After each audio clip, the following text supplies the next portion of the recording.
네, 안녕하세요. 저는 KB증권에서 자산 배분 전략을 담당하고 있는 신동준 상무입니다. 오늘은 미국 주식 투자 전략에 대해서 간단하게 좀 설명을 드리겠습니다. 요즘에 미국 주식은 주가가 워낙 많이 올라서요. 경제는 별론데 주식이 너무 많이 오른 게 아닌가, 계속 투자해도 됩니까? 이런 질문을 가장 많이 받습니다. 그 부분에 대해서 조금 더 오늘 설명을 드리겠습니다. 결론부터 말씀드리면요. 미국의 대표 성장주의 장기 상승 추세는 저희는 유지가 될 것이다 라고 예상을 합니다. 올해는 경기 침체가 최악이죠. 최악의 침체를 반영하고 있지만 동시에 지금 시장은 내년의 회복을 같이 반영을 하고 있는 중입니다. 그래서 단기적으로는 너무 가파르게 주가가 올라왔기 때문에 조금 쉬어가거나 아니면 좀 변동성이 커질 수는 있겠지만 이럴 때가 오히려 미국의 주식 비중을 더 늘릴 수 있는 좋은 기회다라고 저희는 생각을 하고 있습니다. 마스크를 이제 조금씩 미국 사람들이 착용하기 시작했고요. 그리고 연말이나 연초쯤에는 늦어도 백신이라든가 아니면 치료제가 나올 수 있겠다라는 기대가 있고, 또 하나는 이제 지금은 기술주에만 투자하지만 혹시 그 다음에 뭘까? 이런 고민들이 있는데요.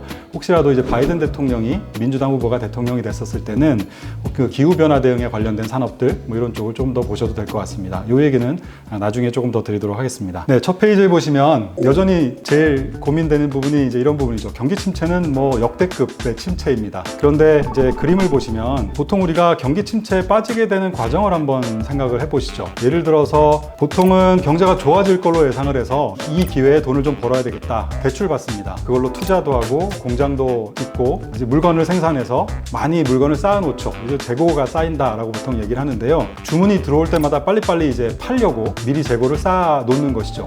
그러다가 어떤 이유에서든지 너무 과하게 이제 재고를 쌓아 놓으면 안 팔리기 시작하고 그러다가 이제 와르르 무너지면서 경제가 침체에 빠지게 됩니다. 보통 그렇게 경제가 침체에 빠지게 되면 언제까지 나빠질지, 언제까지 이 과도하게 우리가 만들어놨던 물건이나 공장이나 투자나 대출이나 이런 게 사라져야 경제 침체가 혹은 경제가 계속 나빠지는 게 멈출 텐데 그게 언제 끝날지는 잘 몰라요. 그러다 보니까 대부분의 전망하는 투자은행이나 연구소나 이런 기관들이 경제가 언제까지 나빠질 것이다, 언제쯤부터 회복될 것이다 라는 전망을 내놓는데 다 다릅니다. 전망치가. 과거의 상황을 보니까 경제가 침체에 빠져서 나빠지는 그 바닥까지 갈 동안 한 1년 정도 걸렸고요. 지난 2008년도 금융위기 때는 한 1년 반 정도가 시간이 걸렸습니다. 네, 그런데 지금 상황에서는 모든 금융기관이나 전망기관들이 저희 KB증권을 포함해서 경기 침체가 시작된 지 불과 한두 분기밖에 안 지났지만 올해 2분기면 경제는 바닥일 것이다 라는 전망들을 대부분 내놓고 있습니다.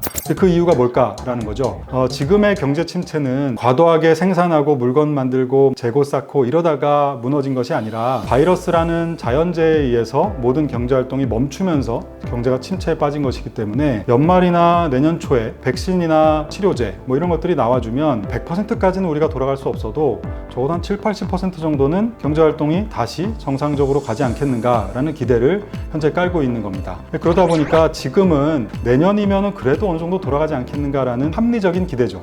이런 기대를 가지고 현재 시장이 주가가 버텨주고 있는 그런 상황입니다. 오른쪽에 있는 그림은 똑같이 경제 침체 이후에 기업들의 실적에 대한 이 그래프인데요.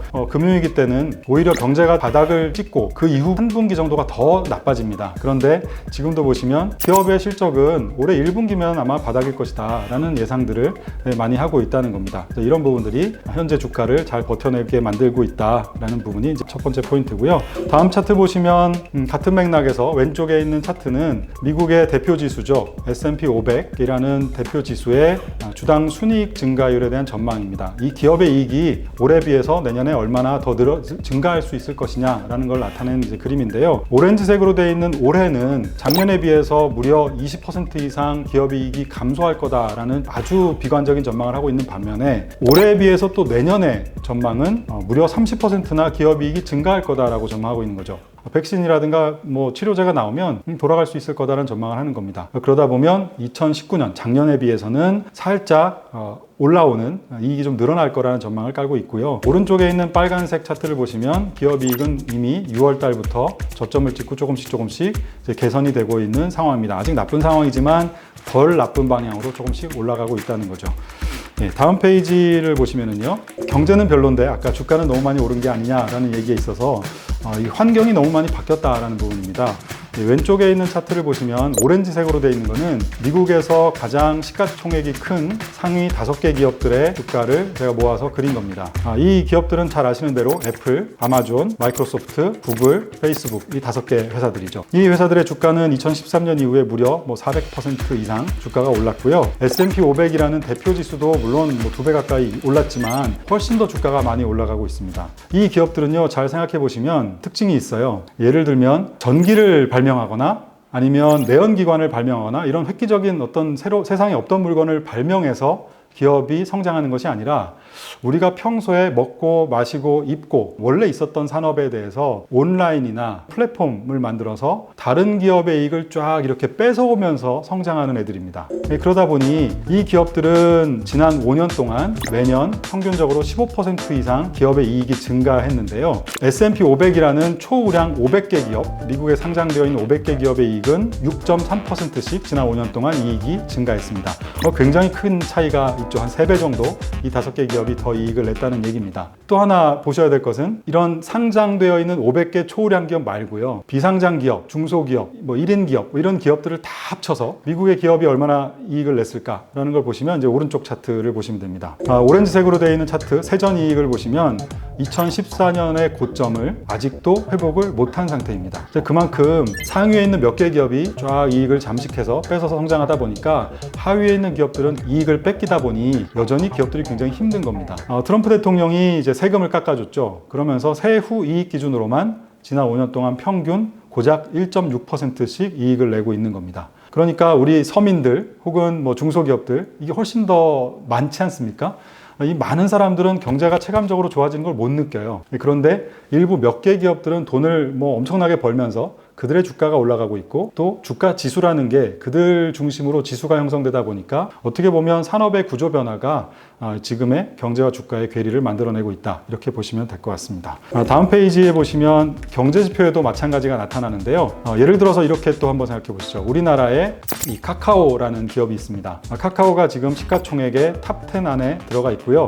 현대자동차보다 시가총액이 커졌습니다. 그런데 카카오가 우리나라 GDP에, 우리나라 경제에 얼마나 영향을 더 미칠까, 혹은 현대자동차가 얼마나 더 영향을 미칠까를 한번 비교를 해보시면 당연히 현대자동차가 사람도 많이 뽑아 쓰고 있고 투자도 많이 해야 되고 공장도 만들어야 되고 하청업체들도 있고 훨씬 더 경제의 파급 효과가 크지 않겠습니까? 그런데 지금 금융시장은 카카오라는 회사의 어떤 디자인, 브랜드 가치, 네트워크 효과, 이런 플랫폼 이런 것들에 대해서 훨씬 더 많은 가치를 우리가 부여하면서 미래에는 이런 기업들이 성장할 거야 라고 하면서 이런 기업들의 주가가 더 많이 오르고 있다는 거죠. 그래서 시가총액이 현대차보다 커졌습니다.